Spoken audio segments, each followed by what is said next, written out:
Mic लेके। हाँ आपको फोटो चढ़ा देता है, उसका फोटो चढ़ा देता है। आपको क्या मर्चा लग रहा है? हाँ? हमको मर्चा नहीं लग रहा है, लाल मर्चा लग रहा है। इसके मतलब आज भी कुछ है। सारा यूट्यूबर लोग पतिया बना रहे तो कहिया कहना रहे। हाँ हाँ चढ़ा दिया, कुछ है कुछ है।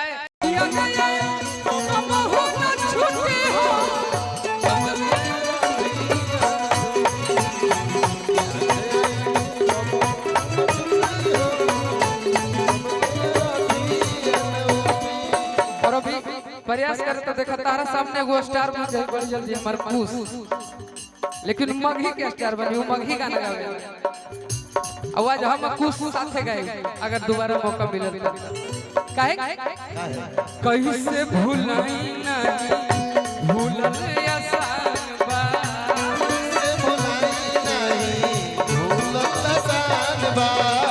मन में हमारे बसल है सुगवे के जानबा, बसल है सुगवे के जानबा। कैसे भूलई नहीं भूलल आसान बा,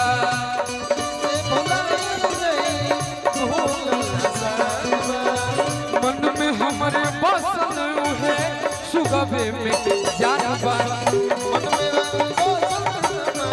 सुगवे जानबा। कहती हो ना कि दोनों ऐसे ऐसे हैं नहीं आज भी कि उनकर नाम लेके जागी और सुधी हो, उनकर नाम लेके जागी और सुधी हो। अरे तजबल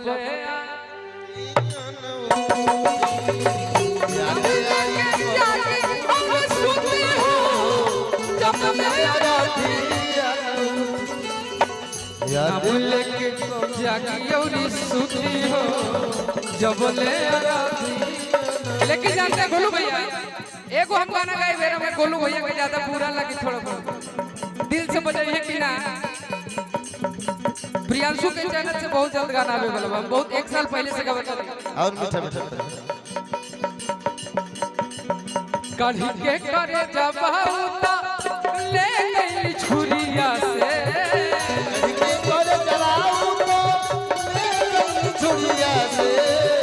कढ़ी के करे जबाउता ले गई छुरिया से। तहरो फेरा में हम नहीं की गोरखपुर घर बनाता है।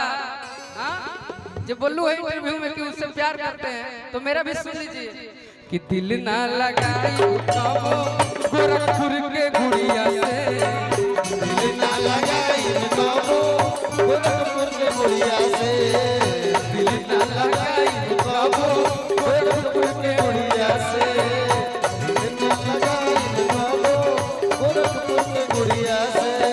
समझना उतना आसान नहीं होता है। जिसको आप दूर से दिखते हैं वो मीठा दिखता है, क्यों पता है? जब पास आएगा तब पता चलेगा।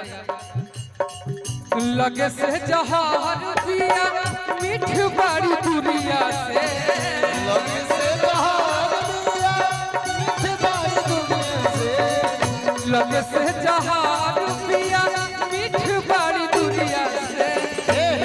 ना लगाई कबो गोरखपुर के गुड़िया से, ना लगाई कबो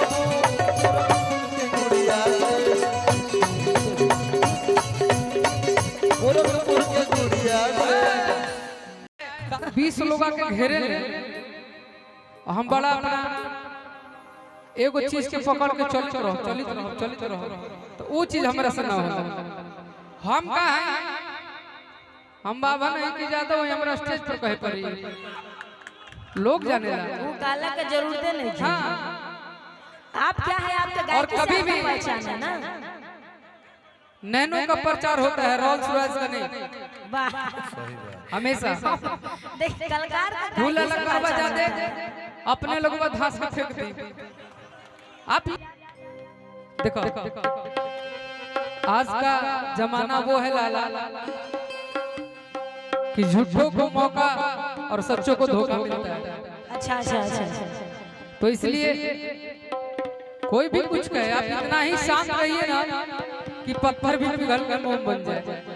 बिल्कुल शांत रहिए। अच्छा अभी आप जो भैया के लिए गाना गा रहे थे तो उनके प्रेम में हम ये कह देते हैं, वो माननीय है, किसी पंचायत के मुखिया हैं, हम कलाकार हैं, हम उनके लिए ये कह देते हैं।